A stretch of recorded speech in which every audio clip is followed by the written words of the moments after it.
감사합니다. 우리에게 이렇게 전국 각지에서 반전의 날을 2박 3일을 허락하시고 하나님 각자의 자리에서 바쁘게 살다가 이렇게 하나님 앞에 나와서 하나님 뜨겁게 기도하고 뜨겁게 하나님 예배드리게 하시면 하나님 감사드립니다. 하나님 아버지 이곳에 온 모든 아이들 전 세대 정말 어린아이부터 하나님 시니어까지 한 사람도 마당만 밟고 가는 자가 없게 하여 주시옵소서. 하나님 오늘 둘째 날입니다. 하나님 모든 강의 자리에 하나님 선포하는 그 입술을 한 주장하여 주시옵시고 하나님 선포되는 그 말씀을 통해서 사람의 말씀이 아니라 하나님의 말씀으로 받을 수 있는 시간 하나님 허락하여 주시옵소서. 하나님 임재를 갈망합니다. 우리 모든 아이들에게 전 세대에게 정말 반전의 날 되기를 하나님 간절히 갈망합니다. 시작부터 끝까지의 모든 시간 하나님께 올려드립니다. 하나님 감사드리며 살아계신 예수 그리스도의 이름으로 기도드렸습니다. 네, 감사합니다. 반갑습니다. 네, 저는 그레이스 선교사입니다. 저는 IM 선교회 한국본부에서 저는 사역을 하고 있고요. IM 선교회는 비전 공동체입니다. 저희 마이클 선교사님께서 항상 이렇게 말씀하시더라고요. 하나님께서 다음 세대를 위해서 택시 운전을 하라고 하시면 우리 선교사들은 다 택시 운전할 것이다. 짜장면을 만들라고 하시면 우리는 다 짜장면을 만들 것이다.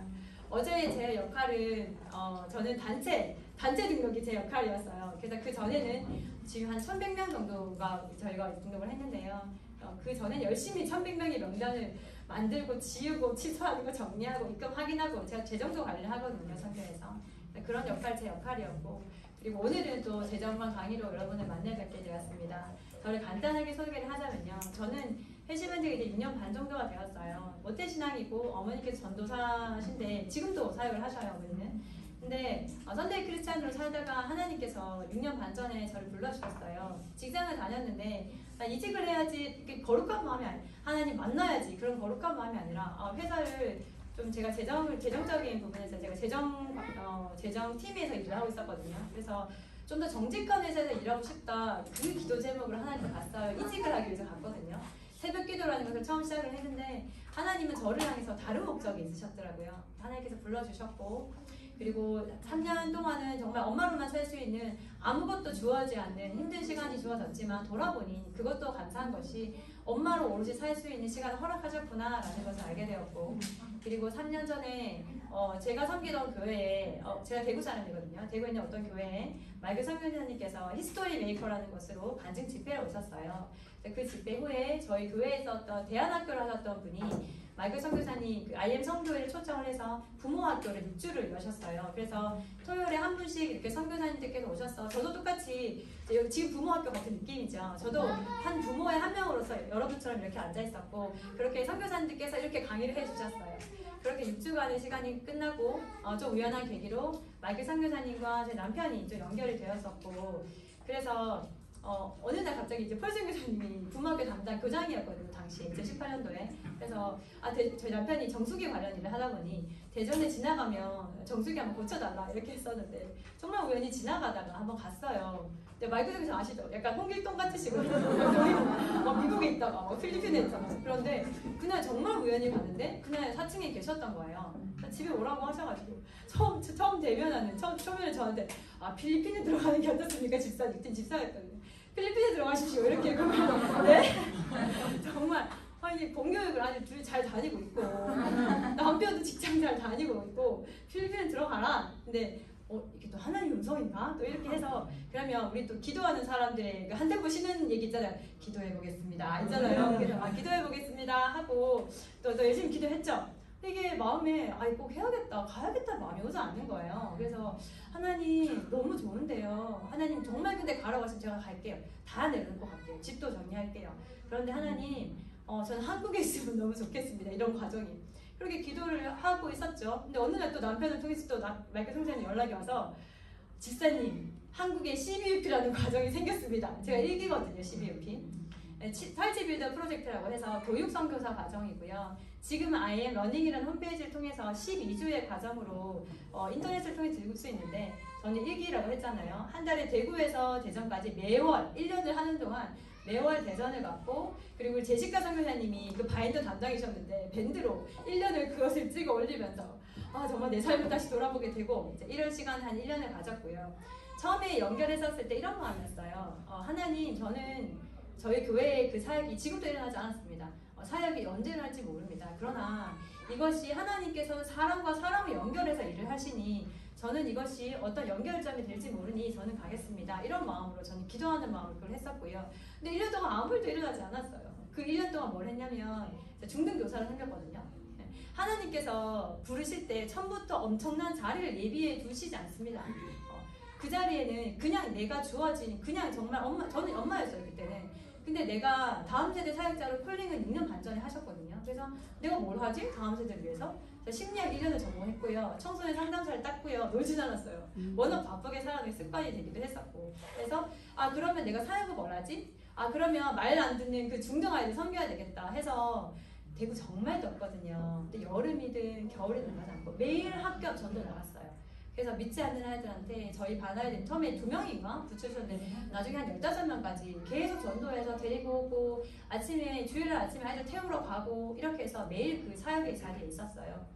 그 시간을 통해서 1년이 지나니까 저랑 같이 CBUP를 같이 들었던 고장 동부교회라는 곳에 부목사님께서 1기 과정을 같이 하셨거든요. 근데 거기는 사역자가 없었고 저는 사역지가 없었고 그래서 같이 한번 조인을 한번 해보자 라는 마음을 주셔서 그래서 2019년도에 방과후 학교를 대구에서 1년 정도 디렉터로 섬겼어요.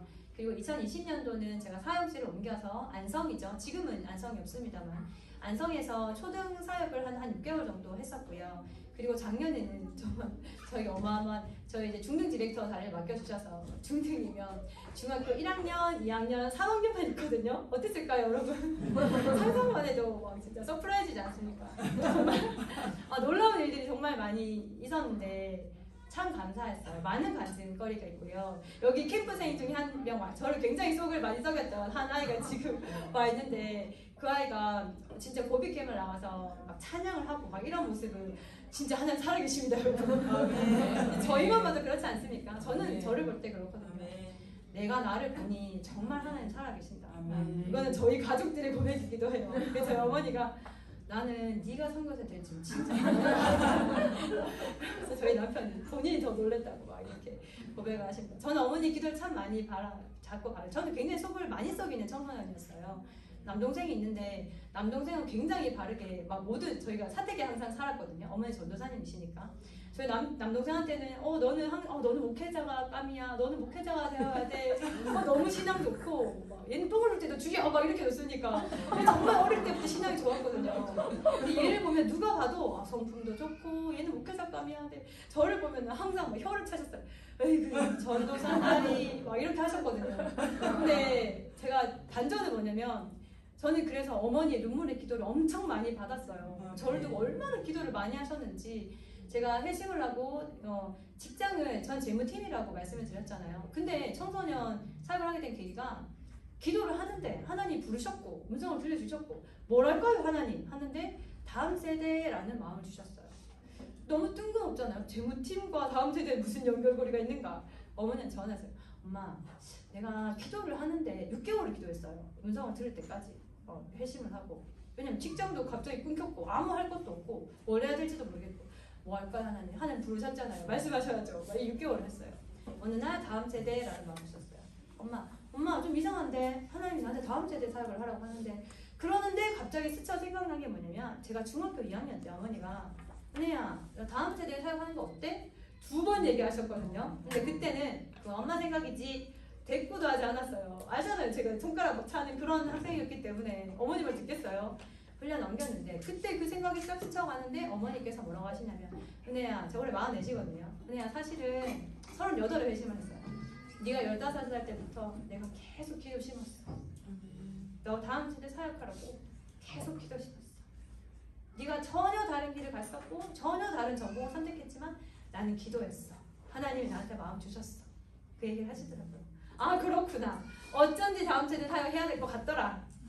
그러면서 그 3년의 시간을 견딜 수 있었어요. 왜냐면 어머니 기도가 있었고 저는 어머니 기도 열매였거든요. 그렇게 시간을 흘리고 그리고 작년에 참 버라이어티한 중등 디렉터 자리를 거쳐서 그리고 이제 12월에 논산으로 공부를 옮겼고 그 지금 하는 역할은 저는 전체 행정을 관리를 하고 있고요. 그리고 전체 재정을 담당을 하고 있습니다. WCS라는 워싱턴 스쿨이 있어요. 저희가 이제 공동체 세울 때 하는 그 행정을 제가 담당을 하고 있고 재정을 담당하고 있는데 제가 원래 대학교 다닐 때는 심리학과 회계학, 그러니까 경영학부죠. 둘 중에 둘 다 붙었는데 제가 그 회계학과를 이렇게 경영학부를 갔거든요. 근데 회심을 하고 생각했어요. 아니 어차피 다음 세대 할 거면 심리학을 전공하게 하실지 내가 실수였나? 이게 잘못된 길인가? 근데 지금 재정을 맡으면서 아 하나님 알아서 다 쓰신다. 지금 여러분이 하는 모든 일 중에 이것이 마치 쓸모없는 것처럼 마치 이것이 어디로 연결될지 모르는 것처럼 느껴지는 일들이 있을 수 있어요. 근데 하나님은요, 하나님의 모든 것이 하나님의 섭리 안에 있거든요. 하나님이 알아서 다 마셔서 쓰시니까 우리한테 주어진 모든 것에 정말 최선을 다해서 열심으로 시간을 정말 들여서 공을 들여서 열심으로 최선으로 마음을 들여서 최선을 다하십시오. 오늘 재정 강의 한번 시작을 해보겠습니다. 네, 사설이 길었네요. 재정관이라고 했을 때 재정 생각하면 딱 돈이 떠오르시지요. 돈이라는 것은 가치 중립적이라고 하죠. 그러니까 돈이 막 선하다, 돈이 악하다 하진 않습니다. 하나님께서 예수님을 이 땅에 보내시면서 예수님께서 이 땅에서 많은 사역들을 하셨지만 딱 세 가지로 요약을 하자면 가르치시고 전파하시고 그리고 하나님이 치유하시는 일을 하셨지요. 그래서 우리나라에 선교사님들이 오셨을 때도 똑같은 예수님과 동일한 사역을 하셨습니다. 가르치는 사역을 학교를 통해서 하셨죠. 그래서 지금 저희 마이크는 관광 영어니 관광 경영이니 하는 그 배재대학교도 사실은 이제 선교사님이 세우신 학교고요. 뭐 연세대, 유아여대 할 거 없이 선교사님들께서 세우신 학교들이지요. 치유하셨죠. 그것이 어떤 형태로 나타나나요? 병원이라는 형태로 나타났죠. 그래서 뭐 연세대브란스 병원 지금도 있지 않습니까? 그때 선교사님들이 세우신 그 역할들이시고요. 세 번째로는 하나님 나라의 복음을 전파하셨는데 각 교회가 세워졌죠. 그래서 그 교회를 통해서 우리나라에 지금 사실 복음이 들어온 지가 우리나라가 몇백 년이, 백몇 년밖에 되지 않았음에도 불구하고 정말 우리가 아주 작은 시골에 가도 그곳에 섬겨 있는 사역자분들 있지 않습니까? 십자가가 버림받아 있지 않습니까?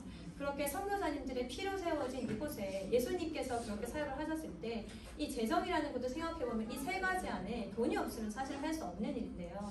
근데 문제는 뭐냐면 돈을 사랑하는 게 문제예요. 그래서 말씀에서는 돈을 사랑함이 일만하게 뿌리라고 하셨지 돈이 일만하게 뿌리라고 하지 않으셨죠. 돈을 사랑하면 정말 돈이 하나님이 됩니다. 그래서 재물과 하나님을 겸하여 섬길 수 없느니라 하는 말씀 안에는 재물이 대단해서 그런 게 아니라 사람이 재물을 하나님의 위치에까지 갖다 놓기 때문에 그래서 하나님께서는 재물과 하나님을 겸하여 섬길 수 없다라고 했습니다. 그러면 이것을 만드신 분은 하나님이시죠. 그럼 하나님이 누구인지를 먼저 알아야 되겠죠. 어떤 것이든 목적이 있습니다. 이 아까 제가 옆에 강의에서 이 마이크 대를 설명해 드렸는데 이 마이크 대는 왜 만들었나요? 마이크를 지지하기 위해서 만든 것이죠. 모든 것을 만든 목적이 있습니다. 그러면 그것을 만든 목적이 그분이 누구이신지를부터 출발을 해야 되겠지요. 세 가지인데요. 하나님은 재정에 대해서 이렇게 말씀을 드리자면 하나님은 소유자이십니다.